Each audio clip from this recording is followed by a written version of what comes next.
August 12th, 2019, Raytown Board of Education meeting is called to order. Will you all please join with me in the Pledge of Allegiance.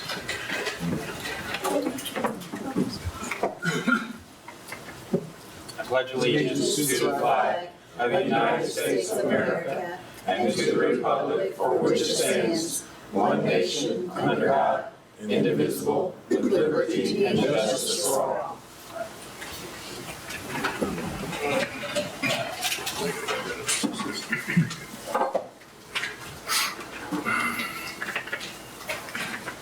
Is there a motion to approve tonight's board meeting agenda? Mr. President, I move the board approve the August 12, 2019 agenda. Second. Discussion on the agenda. Motion. Please vote.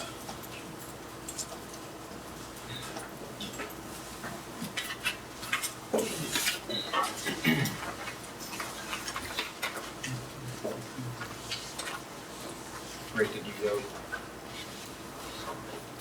What I do? Oh, sorry.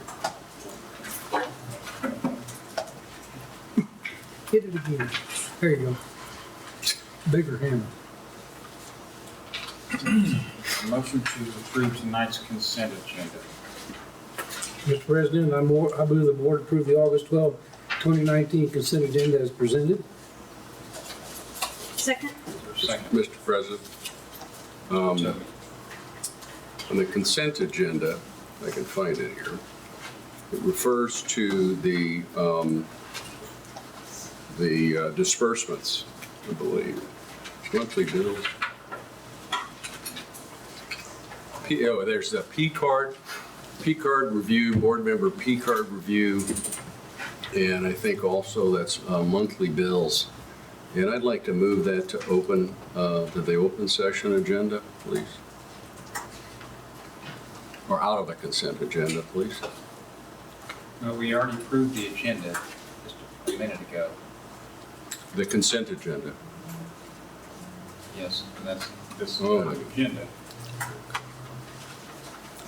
Well, then I will. You can make a motion to move. Well, once you do that, there's a motion to move that item to the open session. I'd entertain it. I'd like to have those two on the open session. What two? The two that, the P card and the monthly bills section. Monthly bills. Is there a second to amend the consent agenda? Okay.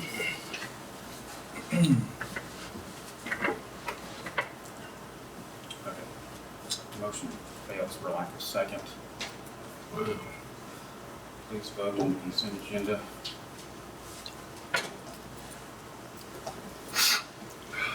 I would like to read some list of donations that were on the consent agenda, and we're very thankful for these. West Hughes Electronic gave $100 toward the football team meal at South High. Alden Fine Jewelry, $100 for football team meal at South High. Gary Smith Dentist, $300 for football team meals at South High. Raytown Lisa Credit Union, $500 for football team meals at South High. State Farm, Bo Crawford, $500 for football team meals at South High. Advanced Eye Care, $500 to football team meals at South High. And then the family of Jacob Watson, $1,000 to the Reserve Options Program at RSA. So really appreciate those good sizable donations. It sounds like the South High football team will be eating very well at their meal games this season. So appreciate that. All right. Do any board members have anything that they would like to share? Ms. Tittle. Well, I attended City Council last Tuesday, and I just wanted to say that 4 people spoke on, 4 people addressed the session, and they were all interested in different ways of making Raytown better. And I thought that was really positive. They were all in different areas. And then besides them, 2 other people spoke about upcoming events. One upcoming event that we might really be interested in is August 24th, the annual Arts and Music Festival. at Carnegie Park. There are bands and food trucks, and that's really a positive thing. And it's nice that it's after the kids have gone back to school and they can see their friends. In July 23rd, I attended a curriculum summit meeting, Becoming Trauma Aware.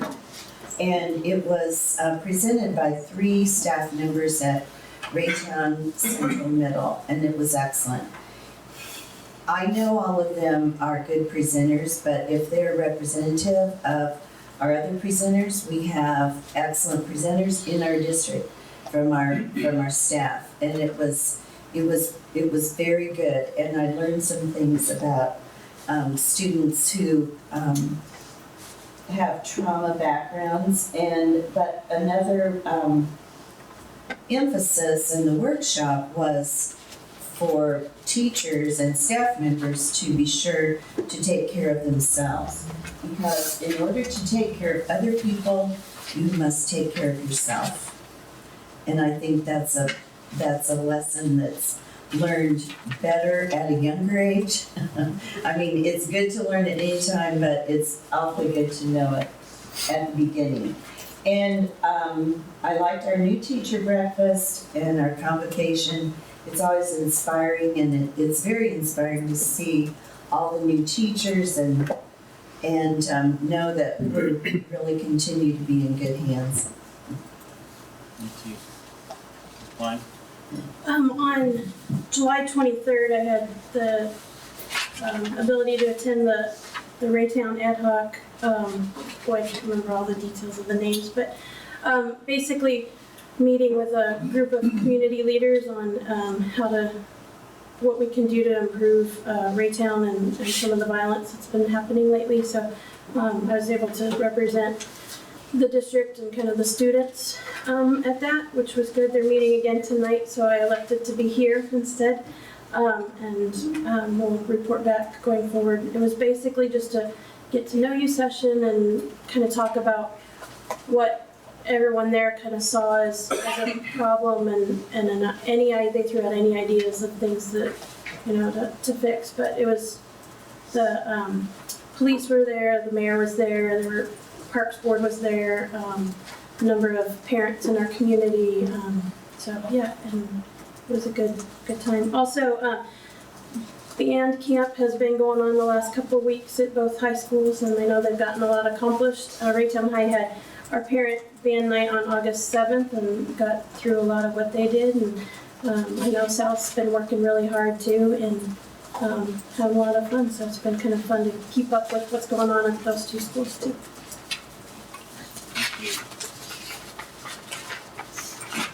Anyone else? Just like to say thank you to all, Danielle and everyone else who had a part in putting the convocation together. Everyone did a great job. And you guys all did a good job introducing yourselves. So I appreciate that too. So. All right. Recognize Danielle on Did You Know?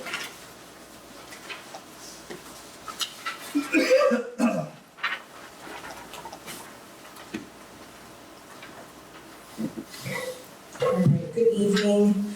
Under our important dates, obviously this week we have the first day of school for students in grades K through 12 this Wednesday, first day of school for preschool coming on Monday, and then we have the Labor Day holiday in September at our Alumni Hall of Fame. The first set of photos that you see are from the Learnscape build, which is the outdoor classroom at New Trails and Blue Ridge Way to Share, donated to the district fully by Hollis and Miller. Friday was the first day of the build, so they had some of their college students and staff really beginning to move boulders and get into it. They'll make a little bit more progress this Wednesday, do a little bit more this coming Friday, and then in the next couple of weeks it'll really start taking shape and looking like that blueprint that you see on the left-hand side. In the center is photos from our back-to-school convocation. The performance where the cheerwalkers and the Raytown High cheer came in, I thought that was great energy, and I was excited that Amy and I were excited that we were able to get some extra students to participate in convocation this year. And then the last set of photos are from Summer Learning Academy. Their last week before the academy ended, they were able to use these little toy robots to mimic the Apollo 11's mission from Earth to the moon and back, and they were able to do some really cool projects with that curriculum and those little programmable robots in celebration of the 50th anniversary of the Apollo mission.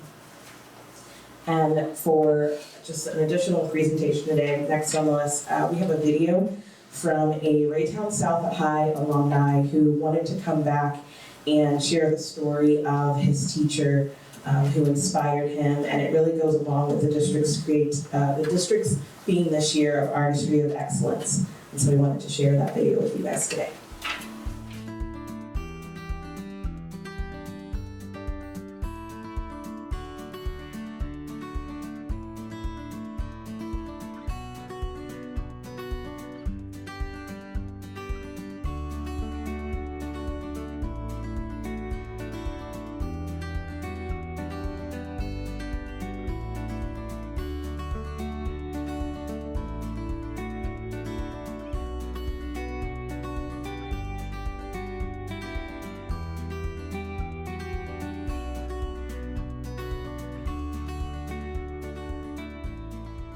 My name is Rob Esterly. I graduated from Raytown South High School in 1979.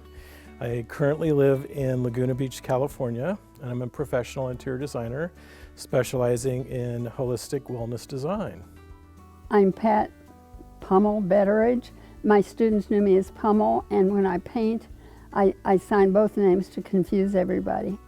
And I taught for 25 years here at Raytown South. I taught art and photography and some years humanities.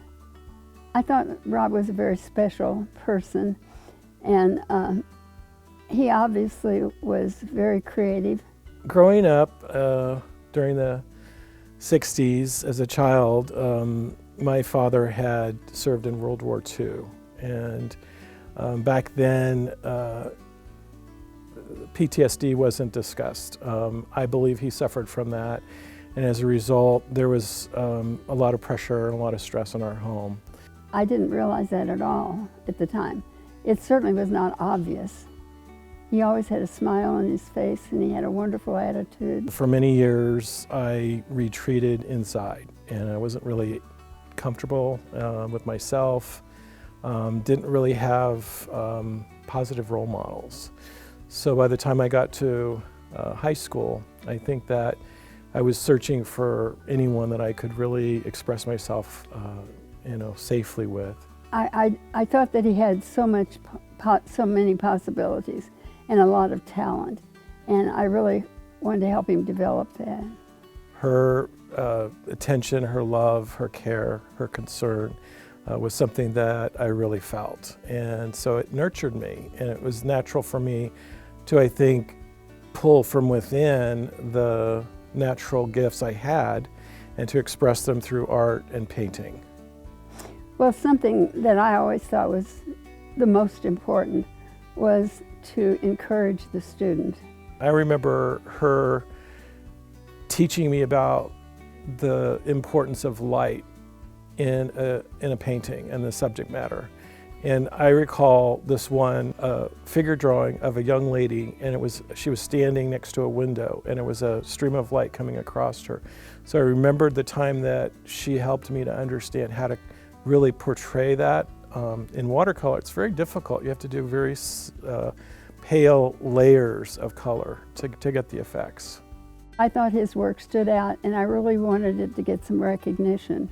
And as I recall, I entered it in a competition, and he tells me that he wasn't aware of this, and so it was a surprise to him that he received a scholarship from this. But I'm so glad it turned out that way, because it opened a lot of avenues for him. I got to walk up in front of the entire audience at Bartle Hall and receive the scholarship. So I was kind of like in shock. I don't know that it registered right away, but of course then I'm thinking, this is extraordinary, because I don't remember, applying for it. I don't remember talking to Pat about it. So I have to say that she really truly did this. and it was a gift that I'll always be grateful for.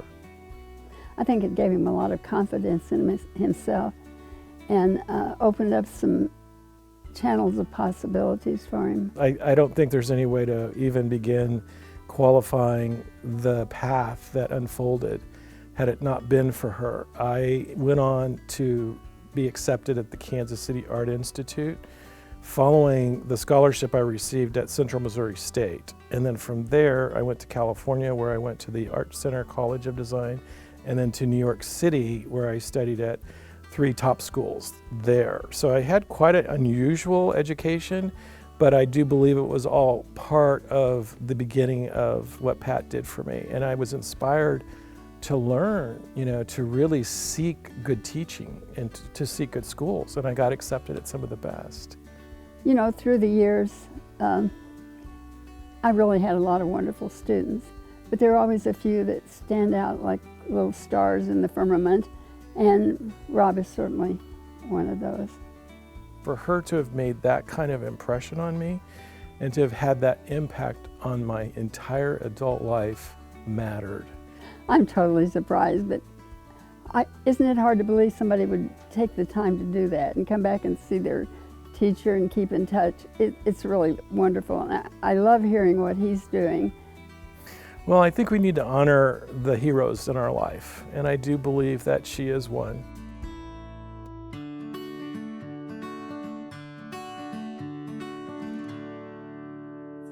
Good. She was a good teacher. That's what teaching's all about. That was a great video. Did you and John put that together yourselves? Yeah, John put it together. He reached out to us to say that he was coming back in town. He actually lives in Florida, and it worked perfectly. It was right after we had decided our theme was going to be Artistry of Excellence, and his story, her being his art teacher, he's gone on to having a very creative career, just kind of worked, and so we decided to use it as a continuation of the videos that we started with Convocation. Together. Oh, very good, and just good quality too. So. Yes. Danielle, do you have plans to put those videos from Convocation and this on website? Yeah, we'll space those out along with videos from support staff and teacher of the year breakfast throughout the beginning of the year as kind of our back to school push. We use all approved music and everything now, which we weren't doing in the beginning with our Convocation videos, so that we can put them online now. Okay. Thanks. All right, report of superintendent. Yes, we have Dr. Mixon here tonight to give us a brief summer school and our Summer Learning Academy report. Dr. Mixon. And I attached a document on there. I'm sure that you've all had a chance to see it, but just some of the highlights. We had more A+ students that took advantage of getting some hours this summer, so that was always a plus. We really appreciate having them, especially in the kindergarten classrooms. As far as the numbers, we did see a little bit of a decrease in our attendance. A lot of that had to do with just not having much of a break, so some of our kids said they were initially going to come and then didn't actually come to summer school. Talked about the summer school field trips, again, lunch menus and that sort of thing. And Danielle mentioned the OZABOTs in Summer Learning Academy. So the last 2 pages is really devoted to the Summer Learning Academy. And as far as the overall numbers, we had about 255 that came on a fairly consistent basis for the July summer school. We did invite quite a few more than that. We started off with 902 and then kind of backed down from there. As far as the actual students that we started inviting, is we invited all students that were seen by title, so title reading and title math kids, and then ended up with 255 who came on a consistent basis. As far as progress, we haven't pulled STAR data yet. We haven't taken the STAR test. We will when students come back, but this was just overall looking at the modules that they worked through. We have a progression for phonics and phonemic awareness they work through in the reading classes. And then we have Bridges, which is our math intervention program, and they work through modules and Bridges. So most of the time they were able to increase 1.5-ish in each of these modules or different areas in phonics. The back part does talk about the OZABOTs, which was a fun activity for them. That coincided with the 50th anniversary of the moon landing. So the very last day of summer school, we had Tang, of course, and had pancakes for the little Summer Learning Academy kiddos. Mr. Jones flipped all the pancakes, so he and I were in there serving them, so it was a good time. The kids overall, I think one of the bright spots of that really is the way the kids felt at the end of Summer Learning Academy about their ability to problem solve and how they felt about their reading skills. So I included a quote in there, but there's some information on just anecdotal data about how students feel about their progress through Summer Learning Academy, so that was important as well. I had a question. Do you know about how many, or a percentage even, of the number of kids that did it last year and this year? Are we tracking that? As far as two consecutive years in a row, I haven't, but we can look at that and definitely have it for next time. I just, and on the note with the A+ students, my coworker, her daughter did, she's going into 10th grade and did kindergarten at Norfleet, and her mom said, "How did it go?" And she goes, "Because I thought you didn't want to work with kindergartners." She goes, "They're sticky." And that's all she said about it. They are. They're sticky. Yeah, we appreciate them. Great work. Mr. President, the schedule, I hope I got this right. The census, the total census is 3965. Do I have that right? The total enrollment, Yeah, it's enrollment. 3965 is what we started off with. And the 2015 was 4577. Correct. That's a 600, Yeah, what's it's happening? What's happening? a pretty significant decrease. Part of it is due to a decline in enrollment across the board.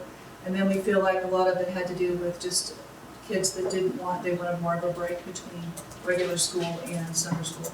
We noticed that 2 years ago when we had a larger break between end of school year and beginning of summer school. So typically 2 weeks is about the sweet spot. We get a pretty good enrollment because kids have had a chance to have a break. So we feel like that was part of the reason for the decline in enrollment this year. That was the reason of our house. Good. That's what we hear from parents, they just needed a break.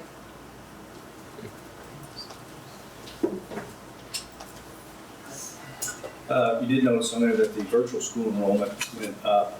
You may have also, if you looked at your email this afternoon, MSBA sent out a critical alert message about the Cole County Circuit Court required DESE to recognize a unapproved virtual vendor. It's not the Grandview, it's the Grandview 2 school district, but it's not the one south of us, it's another Grandview. Just so you know, we use our virtual online courses are used through Springfield's launch program, which is approved by DESE. So in case that is in the back of your mind, it's good to see that more students are taking a lot of the online courses, not only in the summer and using that time to get those courses completed. So we're excited about that. Dr. Huff, you want to speak to 8.2 CAC discipline recommendations? Yeah, the Citizens Advisory Committee spent substantial time working on just evaluating where we're at with discipline, and we had, a good part of last year, most all of the sessions, looking back over, present level, where are we at with our discipline, and what are some interesting statistics around the discipline, what are some perceptual evaluation of where we're at, and also looked at some research as to best practices. And the whole point of that is to take a look at what sort of input could our Citizen Advisory Committee give and where we might move forward in how we deal with students who struggle behaviorally at school. And so they came up with this list of recommendations, these 11 recommendations. And they knew that this is really something that's coming to the school board, that these aren't things that we are going to automatically implement, but they are good ideas that came from the research based on where our data is. And so some of them are more practical than others. Some we are already implementing, and some may, as a for instance, class size has a substantial price tag attached to it. And if that's a recommendation that we would go with, and that would take some pretty substantial movement. But a good number of them are just about how you go about regular business. Some of it's about providing professional development for staff. Some of it's just about changes in attitudes. Some of it's attached already with the different initiatives we already have in place. A few things I'll point out from the recommendations that are particularly, well connected to what we're already doing. Number 2 actually was a really big one. As we looked through the research, relationship building was enormous. The stronger relationships you have between adults and kids, between kids and kids, the better off you're going to be at school. And so a lot of what we do is structured around improving that relationship building between particularly our staff and our students, but also between our students. And so we try to build that positive culture within the school. We find that to be a very important thing. We did talk pretty extensively about the redefining behavior for suspensions. And we've actually had pretty good discussions about that this summer, about how can we look at suspensions in such a way to identify what behaviors might make sense for suspension, what behaviors may make sense for some other sorts of discipline. And we mentioned the majors and minors there, community service projects, really taking a look at alternative ways of being able to modify student behavior. Diversity training, this is also a huge part of what we do and are going to continue to do as we get into one of the other agenda items here deals with our curriculum and instruction goals. One of them is on cultural competency. This is a very important part of what we do. We should understand our students. It relates back to number 2. You can't build relationships unless you understand where a student is coming from, and we find that to be very important. Number 9, social workers for high schools. We are continuing to write grants to increase the number of social workers, which is actually related to number 7, using outside resources and partnerships to assist with wraparound services. The social emotional learning of our students is critical.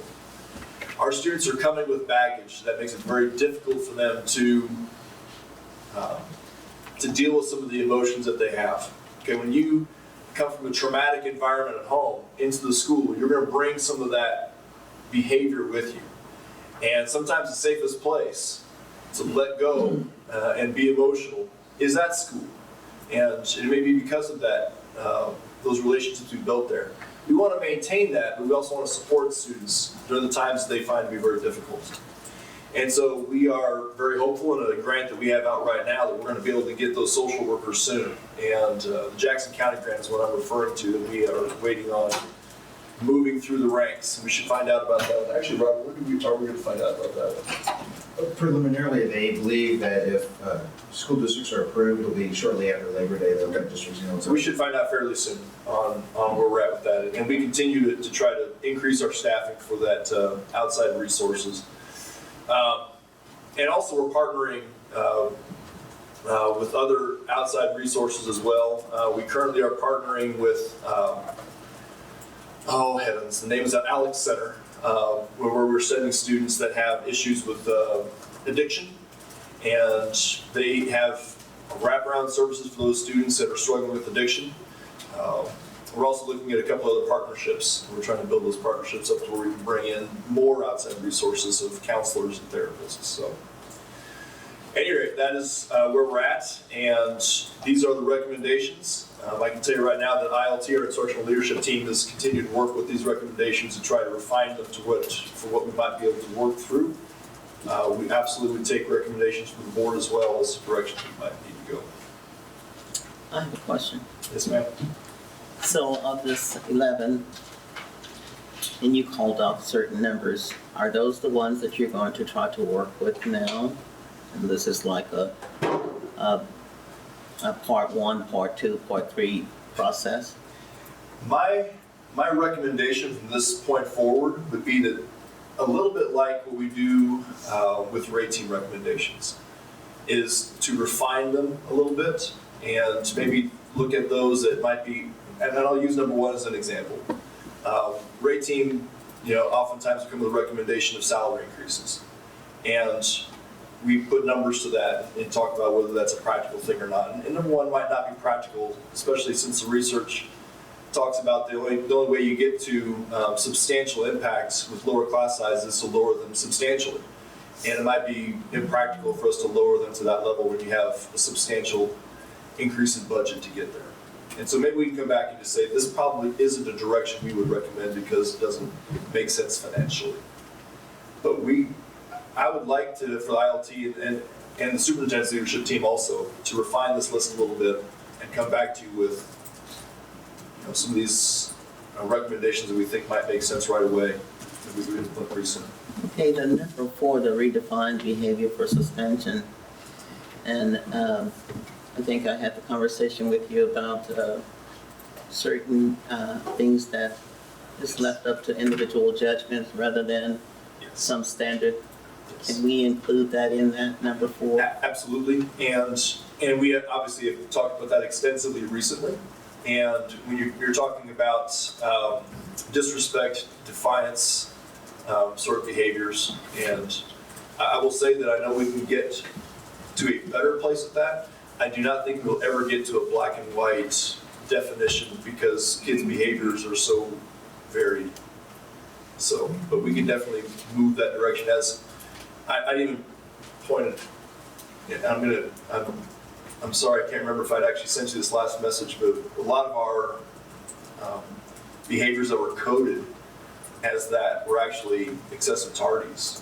And so some of it is us changing our policy to have more categories for things like tardies and unserved detentions, to pull it out of that category. Lumping it all in there. And did I send you that note?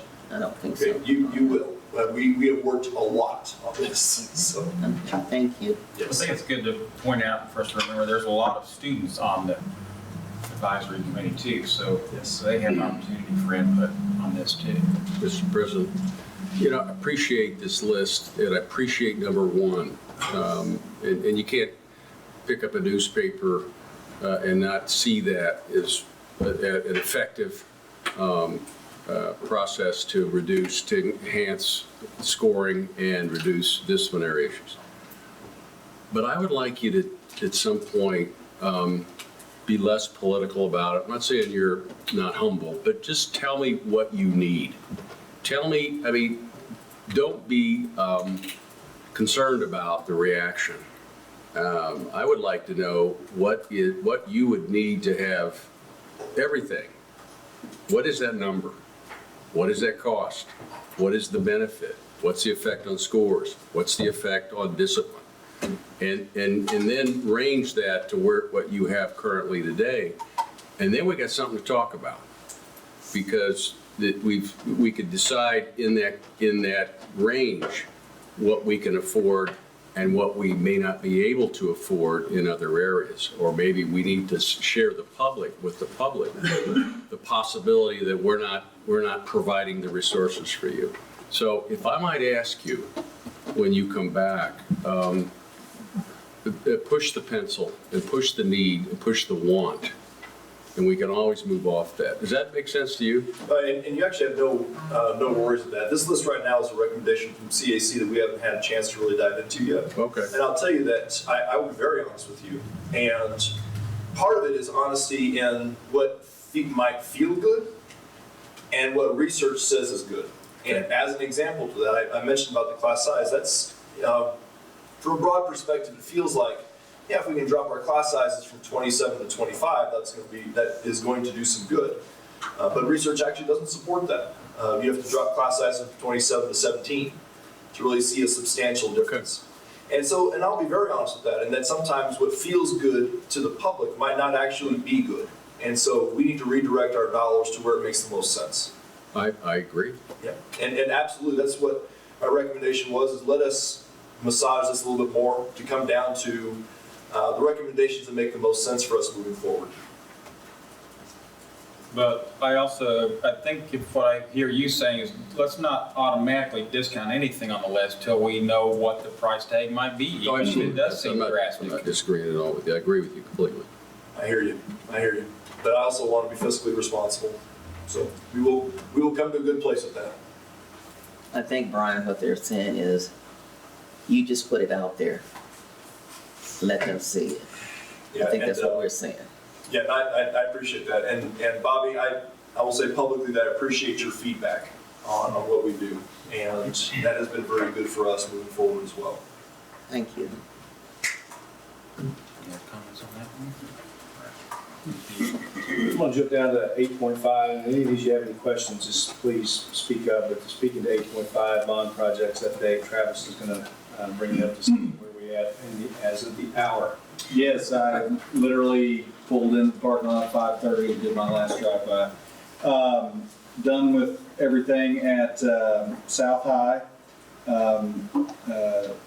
South Middle, we have to put a temporary fire door in. Once that's done, they'll inspect at 1:30 in the morning or in the afternoon. Be good there. That's tomorrow.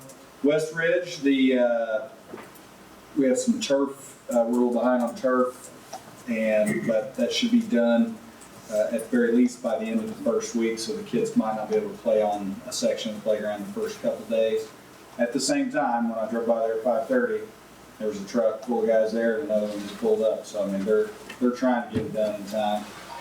We had a delay there due to a swing set back order, if you can believe that. So let's see, 3 trails. You may know that place was being remodeled and then experienced the flood while being remodeled. So we should have HVAC turned on tomorrow. They're still there right now working on that. All the damage from the flood has basically been repaired. There's only minor things like some coat base, things like that need to be put on. The roof, we talked to the company today. They're going to try to get off that roof on the 18th, which is the day before. So we will see. I told Mr. Cody I go there daily and yell and scream at them, so we'll see what happens. New trails, you heard about the Learnscape. It will, by the 19th, basically, 90% of it will be done. We'll have a little barrier. The kids will use half the playground, if you will, until it's finished. Fleet Ridge, everything is good to go there.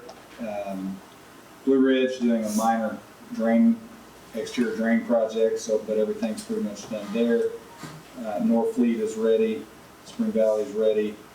Herndon Culinary, we'll probably demo here in the next couple of weeks. We're waiting on a go-ahead from the Department of Natural Resources. So once I hear that we're okay there, I will contact Dr. Martley, who can let you know if you want to go watch a building get knocked down. And then they'll start on that construction in September. I would add that at many of these locations, such as let's see, New Trails, Fleet Ridge, Blue Ridge, North Fleet, we will be doing fall roofing projects, so there'll be work like that starting. And then we'll also be completing the West Ridge front parking lot this fall as well. If you've been by there, you can see they've started digging it up, but that is where we're at. Nothing that will impede the start of school, I guess I would say in short. I think you guys are doing a good job. I'm not sure how you keep it all straight. Yeah. We've had bond projects before, but I don't know if we've had this many going all at one time. Right. I was on the news maybe last Friday or something, and I was telling them that in past years I might do 5 buildings and $6 million.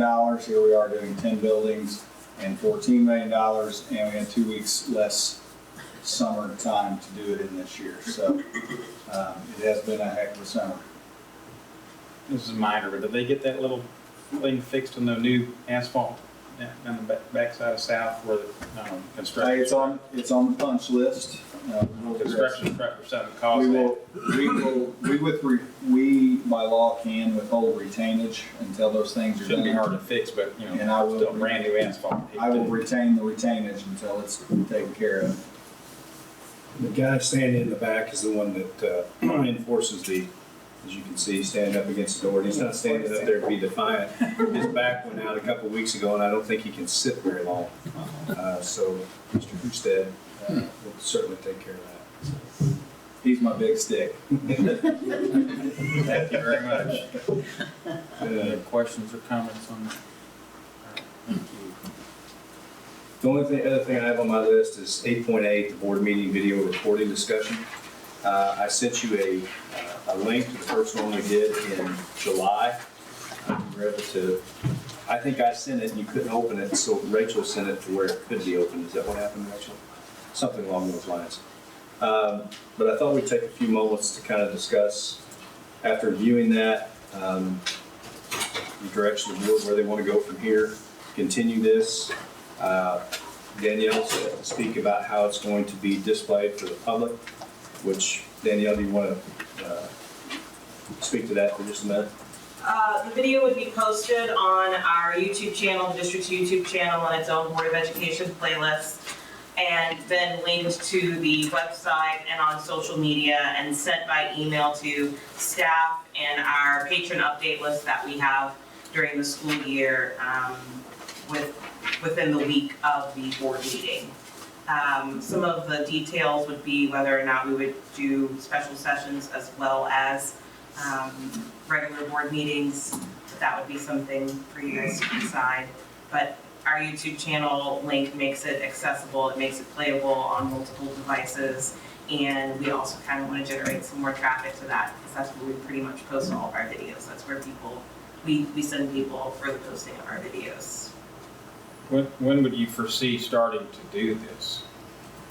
As soon as within this week with the video that you've seen and this video from tonight. What's the discussion? Well, with my tremendous technical skills when you sent it out, I couldn't understand why I couldn't open it, so I called Rachel, and she worked through me, and it still wouldn't open. So technology finally gave me a call, and between the three of us, it worked, but I couldn't hear it. Is that what this thing's for? Yes, and that audio should be better. One of the things moving forward that we would need from you to just make sure that audio is tip-top is to make sure that you guys are speaking in your microphone. We're recording off of 2 separate channels. One is directly linked into your microphone so that we can hear you. That's the best way for us to hear all of you optimally. And then the other one is that if we figure out that field mic is not the best way, then we would make speakers like myself right now and those who have gone before me actually use a handheld mic, because we do have the ability to tap into the system and we can work the audio so that we get that optimum. Well, I don't want to put anything on there like the last meeting if it's not the quality that we want. I don't want to put it on there yet until we're comfortable with the quality of what we're doing. And I would say that last meeting, even audio-wise, would be in line of, I don't know if you've watched other school district board meetings, it's usually some standalone mic in the center of the room with audio. Sometimes it is harder to hear someone that might be out. But like I said, we have it set in place so that we can get the best audio from your microphones. The field mic, I'm listening, I can hear Dr. Huck's talking just fine. And if not, then we'll just incorporate the standalone microphone and make our speakers moving forward use it as well. So is there discussion about whether to even do this or not, or continue it or go forward? Or? I'm good with it. I think it's a good idea, another way for people to, it's another way for people to be engaged with our school district, and maybe some of them will start coming. Thank you. Yes. Well, I'd just like to know, can we get a makeup artist? See, that's my fear. Politicians on TV always talk longer. My point is, I agree with Amy that if someone really wants to watch this stuff, it's good to give them an opportunity to do that, although there's plenty of chairs here tonight. But the other thing, the ancillary benefit, I think, is when we have children who've distinguished themselves, the holiday things and the like, when this place is actually filled with people and parents and grandparents can't get in, or athletes or debate people or some of this. I think there's a lot of benefit to giving the grandparents that can't come to the meeting a chance to see something. And that's probably the best reason I can think of. That is a good reason. You just don't want to show the exodus of people when Dr. Markley starts talking. I've been here long enough to expect it. So, I On expect it. video. Are we thinking of eventually doing it live? Or will it always be, you can go on it the next day and get it? We can do a cost analysis of what it would cost to go live. For sure, the equipment that we have could do something along Facebook Live, but there are different requirements with live video. We would have to be able to have it transcribed, in which it usually becomes an easier situation to work with a company, and then there are fees associated with that. I've talked to a few in the past. We can definitely do a cost analysis of different live options. But for right now, we're preparing to just record and then post within the. Well, if we had our own district channel, then we could do that. Yeah, along with getting students involved in the production, along with the live. That would be a good Yeah. I would agree. I would like to see you be in charge, but maybe get some of our journalism or broadcast students involved in helping. What is the incremental cost, I'm just curious, what does it cost us? What do you think it'll cost us annually once we get the production studio up and running, so to speak? For students to assist or for No. a company? With no students, No with you, students. with whoever's doing the work and all the back office, what is it going to cost? I can remember that to record, remember our series of bond campaign meetings, I believe we had 3 or 4 districts. That was going to be a $5,000 to $10,000 cost. So 12 meetings of live streaming would be double. Well, Range. so it's 12,000 is the cost to do it by tape, recorded, is that right? Live, yes. 12,000 annually, Live. No. Yes. We're talking about two and your different time. things. She's talking about if we did it live streaming. from Yeah, but I'm just right thinking now. if we didn't do live streaming, if we just There's no recorded it like cost. we're doing right now, Oh, recording that we're doing right now is Yeah, gonna yeah. cost, it's just me. it's It's me. it's part of your daily, right. Yes, yes, I'm sorry. I did So not- that's $300,000 or $400,000 or something. No, I'm just kidding. Just It under should be. that. Yes. Just Well, under she's worth it. I mean, you'll be moving on to Hollywood probably to do. Well, plus she's doing the job of 2 people right now That's true. too, so appreciate that. Brooke is coming back too, right? Yes. That's good. But it doesn't sound like it's not that, I mean, even if you did live, it's not that much, but I don't know that we get benefit from doing a live video particularly. Well, how Unless about, grandma wants to see the Christmas thing, right? Then you would. how about we do this then? Let's take a couple more meetings, record them, see if the quality's good. And then if we can get that hammered out to where we feel good about the quality, then we can talk about getting it to the next level. Yeah, it's fine. Do whatever she's saying we'll do with it. As soon as we have this one, we'll give it to the board to see what you think, and if we feel good about the quality. We're gonna post it on YouTube. We want people to be able to hear it, be able to see it. We want to put something out there, you know, if it's their first impression of the district, we want it quality. So let's make sure it's quality. And then And with YouTube, we won't have the issues of opening it that you did before. I'm sorry. It's just, with YouTube, you wouldn't have the issue with opening it and viewing it, Yeah, as you all did, Yeah. with us sharing it on the Google yeah, Drive. yeah, right. I wouldn't bet your house on that. Up to you. He said he could make it. that's all. All right. Raytown Educational Foundation report. Yes, sir.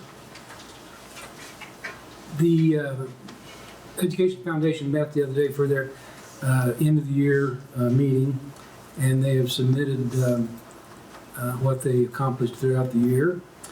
And they did that on July the 31st. End of the year report. In supporting enhancing schools, the foundation is proud to have contributed a total of $123,306 in program services to Raytown Quality School students and staff during the 2018-2019 school year. Scholarships were $80,122, and senior renewal professional development scholarships was $71,000. High school dual credit was $6,553, and youth sports was $2,020. Student recognition pre-K through 12 was a total of $14,365. Grants totaled $28,819, and in that there was teaching and learning grants at $14,000, Major Saver building grants at $6,900, cash for classrooms $1,700, employee donor recognition $1,000, and special projects $4,954. They have a mark your calendar and get your event and start practicing now, where the Run for Excellence is Saturday, October 12, 2019, and there'll be the 20 years of running for excellence. So start running and get in shape. They do have a virtual runner, and that's not bad either. Now, I'm not going to take the time to read it, but there was two things that were submitted to us, and one of them was a bunch of quotes from students and staff that have either won the scholarships or the grants of what Raytown Quality Schools means to them and has done for them and enhanced their lifestyles and what have you. So I would encourage you to go in and read those at your, sometime when you have it. Okay? Any questions? Our Education Foundation does a lot of stuff for a lot of kids. This student recognition pre-K through 12, like 3 times or 4 times a year, they'll go into each building and meet with kids and give them donuts or give them prizes or do this and do that. Just tell them, thank you, you're doing a good job, and keep up the good work. And kids like that, appreciate it. That's it. I especially appreciated the representative that you guys had at Convocation this year. So I hope we get to see that person Bob? again. Yeah, Bob changed hair color a little bit, but not bad. Yeah. Okay. 2 weeks in the car. What week? Thank you, Rick. All right. Next item, unfinished business, board goals, 19 and 20. Who wants to start the discussion with that item? Mr. President, Ms. Salisbury. I would recommend to the board to set some time aside to invest into the board goals rather than us trying to deal with it tonight. Like at a special meeting or? Yeah. I think since the message is that we have had these goals for several years and we do need to have time to share this. Yeah, I'm okay with that. I know I submitted some ideas. I don't think anyone else submitted any ideas. I just want us to get to a place where we're just not changing the date on these things every year.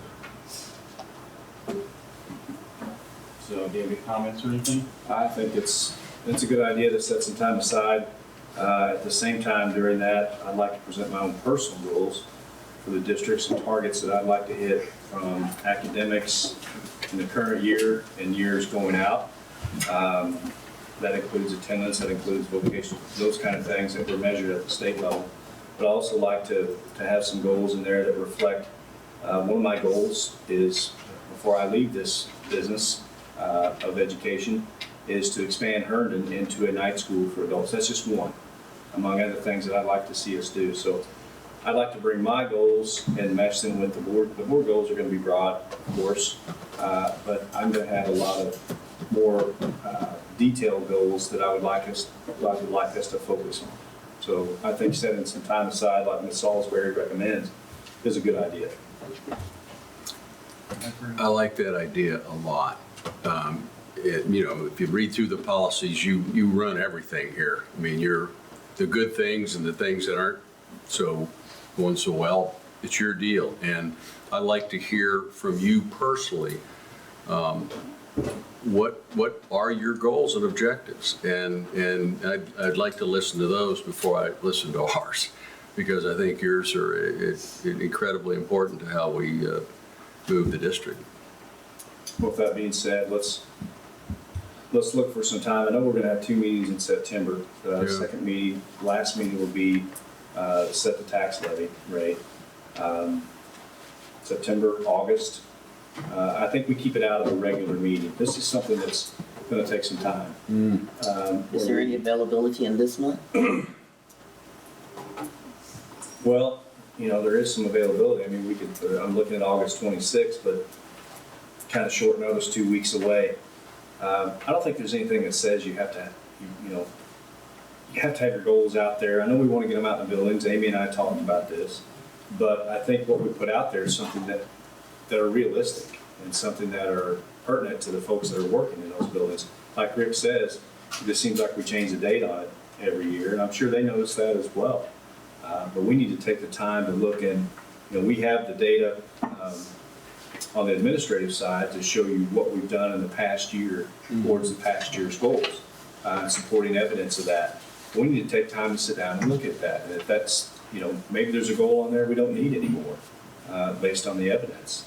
Maybe we need to move to something else, or maybe it created a goal from looking at that evidence. But Why don't you just set a timeline? You give us a proposed timeline, and then at some point a week in advance of the date we have the discussion, provide us an opportunity to think about it for a week, and if necessary, discuss it amongst ourselves. And just give us the timeline, and we'll work off that. If it doesn't work, then we'll just adjust it. how does everybody feel about using a special meeting in time with a special meeting rather than? On the 26th. Yeah. You want to do it August 26th? That's always been in the background anyway, the Because second. we've already had time, we should be thinking about these things. As long as it's open. So 2 weeks from tonight. I'm just hoping to August see at 26th. least That's your one or two of our birthday right goals now, be is that things the that we can accomplish within the year and that can be measurable. Because, most of them are broad, but we need to have some things that we can also measure. Okay. So you would want what I'm thinking about by the 19th, by a week from today. Does that make it too quick for you to get your stuff together? Well, I mean, I can get it together, but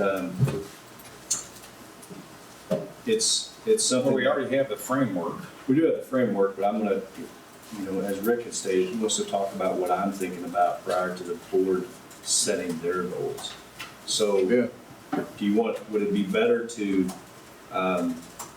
if we're not gonna include the two, you hear from me, maybe in a board meeting, a regular board meeting, I could take 15, 20 minutes in a regular board meeting, then we could set it, you could have time to think about that, how that pertains to the goals that you have or you need to reconstruct. And then we do it that way, rather than try to get this all in on the 26th. That's what I'm saying. I mean, either way, I can do it either way, but Well, Dr. Martin, or Mr. President, when is our second meeting in September? 23rd. I'm sorry, I'm looking at the August calendar. 23rd. It would be the 23rd, yes. Well, could we plan, that's to set the levy. Yeah, we could still have a work session that evening, On which date? What date? 23rd. September 23rd. Because that meeting is not normally real long, is it? What's wrong with the 26th? Did we already decide we can't do it that day? We're putting too much pressure on No, it's not too much pressure. to him to get the stuff to us digest and come back in another week. Let me ask this question, what's the difference? Do we feel compelled that we need it done by the 26th? No. Or can it wait till the 23rd of September? I'd prefer you had dialogue and a lot of interchange with your staff. And it sounds like there's some people working pretty hard right now to get these buildings going. Yeah. I think the 23rd would be more reasonable. And then have you present at the board meeting On the the first September? And the 9th, I'll give you a list of what I'm thinking, what I'd like to see us do. Not just for this year, but 3 to 5 years, where we want to be. When is the MSBA conference? It is the 26th. Okay. So that week, later that week, 23rd. So you guys still need to be sending Alan any ideas or thoughts that you have too. What was it again? Send him your ideas. Oh. Don't wait for him to do everything. If you have ideas or thoughts on any of these goals or new or different ones, send them in. On these goals, was there any time, is there any other objective, anything associated with knowing that they were achieved or not? Is there any background to? I've got, yeah, I'll send that to you, if not tonight, in the morning, the ancillary data to your board goals from last year and where we fell. Some of it you won't have, you look at some of the we don't have all our academic scores from last year, from the state spring testing schedule. As soon as it's there, but it hasn't been cleaned up. Once that's done, you'll have that, but you also have, we have the personnel data on the minority, trying to hit the minority targets of staff members, and there's plenty there to digest, so I'll get that to you. Goals are a year, every year? Yeah. And, I mean, does the goal stay on year after year, or every year there's a different? For the most part, yes. I will say one that could eventually come off, it depends on how you want to word it, but the expansion of the preschool. In the beginning, it was to expand it to all 4-year-olds. Now we've added to that birth to 4. So we haven't completed the goal there because we don't have babies over in our infants in the preschool. So they can come off and go on. I think if you look at the safety goals that we have, ensure staff, patrons, and students feel safe in our buildings. If you look at the body of work that's been done on the safety side of things, you could say, well, we could probably take that off, but by doing that, do you feel comfortable enough where these buildings are safe? And we probably feel like they're safe, but could they be safer? Is there more that we could do? And so, to answer your question, they rarely come off. We just keep kind of chipping away at them. Well, I think the class size would be a good one for you to speak of too, whichever way you can speak to it, but I think that would be very high on my priority. So we're shooting for the 23rd of September? We are. With the 9th, I'll have my goals, personal goals, ready for you to start looking at. I'm going to give you 2 weeks. Thank you. Any other comments?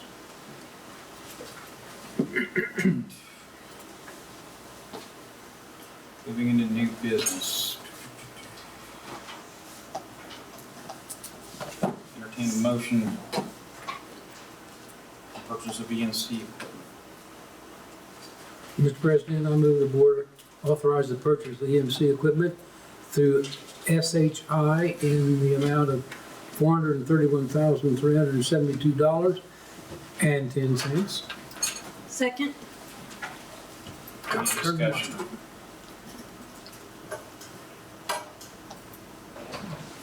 This is a budgeted item. Is there any questions, comments, anything?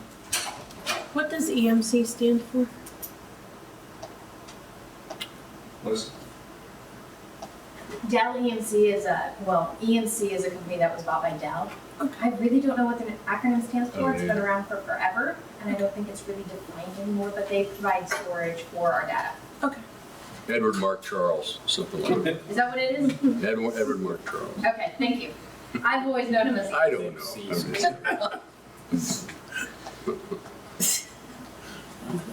I think this is a situation where Melissa That's puts her her arms together.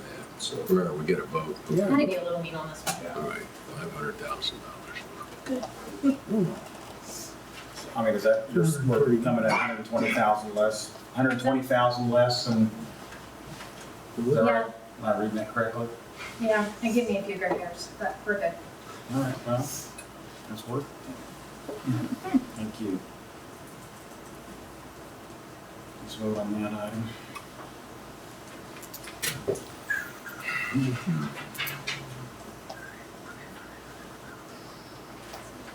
Career education evaluation. Mr. President, I move that the Board of Education accept the career education program evaluation as presented. Second? Any questions or comments? Please vote on the item.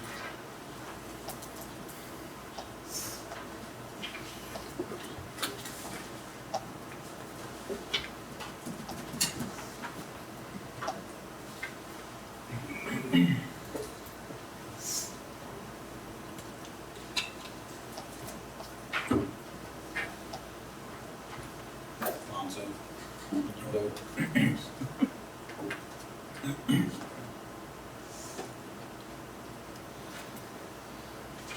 All right, state and federal programs or special services evaluation.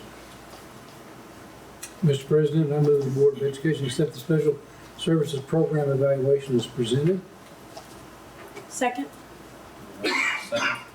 Any questions or comments? Let's move on that item.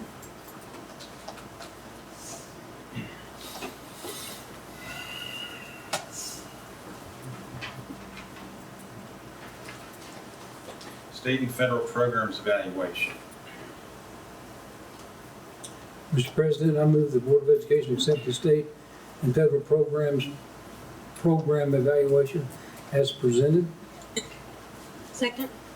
Motion. Any questions or comments? You know, we move through these things pretty fast. Is there something that, for example, this week you'd like to point out for us? As far as the programs themselves, Yeah. you know, a lot of these programs are just a collection of data throughout the year, and that we're hitting those marks. We're in compliance with things like final expenditure reports, et cetera. We're in compliance with special services if we've mandated our local effort as far as we've spent as much money and spent this year as past, but also show some things in there, special services. For example, students that are getting services above and beyond what they may not be getting maybe somewhere else, who knows. So really we have our folks here, Andrea in federal programs, and Amy in special services can certainly speak to it better than I am, but that's what it gives me. When I look at these reports, I look and make sure that we're in compliance in these areas. Have the numbers decreased, increased? Are we spending these dollars in Title I areas where we should be, that where we sit to the most bang for our buck, whether it be math, specialists, et cetera, those kind of things? And are we doing what we said we are doing? And my response to that is yes. Any other comments, questions? Please vote. Yeah, we're right. Well, it's a big deal.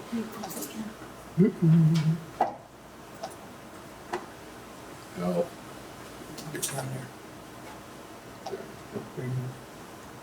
I didn't get it. Everybody's looking at me too. Where did it go? Oh, okay. See, not only can I not hear, I can't see. Thank you. Hit it again there. Support services program evaluation. Mr. President, I move that the Board of Education accept the support services program evaluation as presented. Second. Motion is second. Any questions or comments on this item?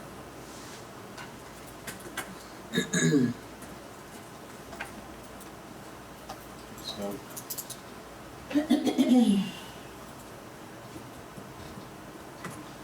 All right, change order for bond project.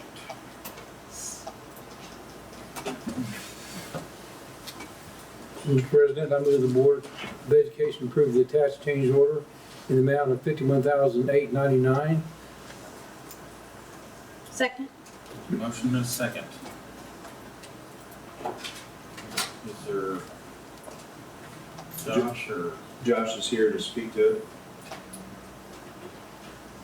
Change order Blue Ridge Elementary.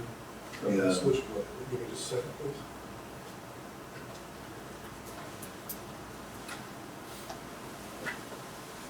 So Alex, once they started, Blue Ridge has a two-story exit on the back of the building, on the north side of the building.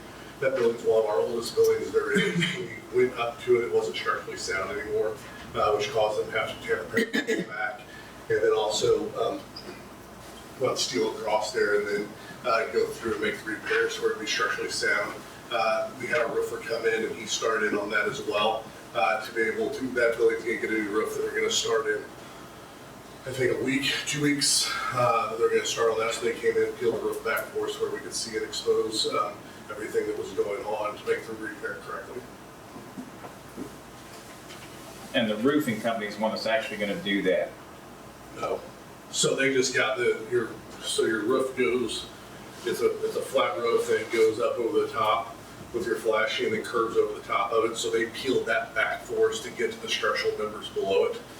So the board of the mason company is the one that provided that service, and the roofer just oversaw it to make sure that we didn't get leaks through the building. And then when we go back through and start the roof, then all the rest of the repairs will be made at that time. It was discovered after they peeled it back. Is that what you? Sure. Once they got up there, so if you ever walk down that stairway, it was a combination of drywall, caulk, plaster, tape, everything you can imagine to hold everything together. So once they started peeling all that back, they could find where the water was infiltrated and rusted that across the beam. So I guess it doesn't matter, but the cost will be credited back by the renovation contractor as a roofing contractor will now conduct the parapet repair. So the parapet wall is the part, so the wall's flat, they do the structural member across, stack the brick back, and then the roofer goes back through, puts the roof on, puts the flashing over the top to make everything work tight. So the work that Tuck Pointing Company would have done now will be done by the group. Instead of paying one person, we'll pay another person.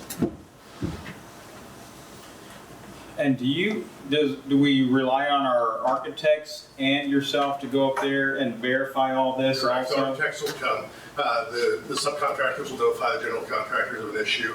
That phone call usually comes to me depending on the complexity and the cost associated with it. I always go. If it gets to where we're spending a lot of money, then Travis comes as well. We go up on it, architects make recommendations.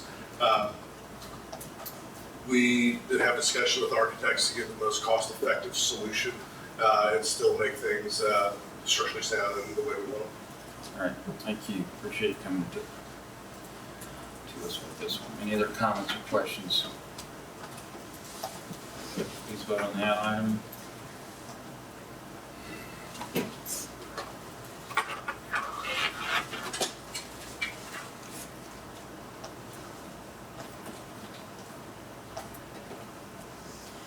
Good.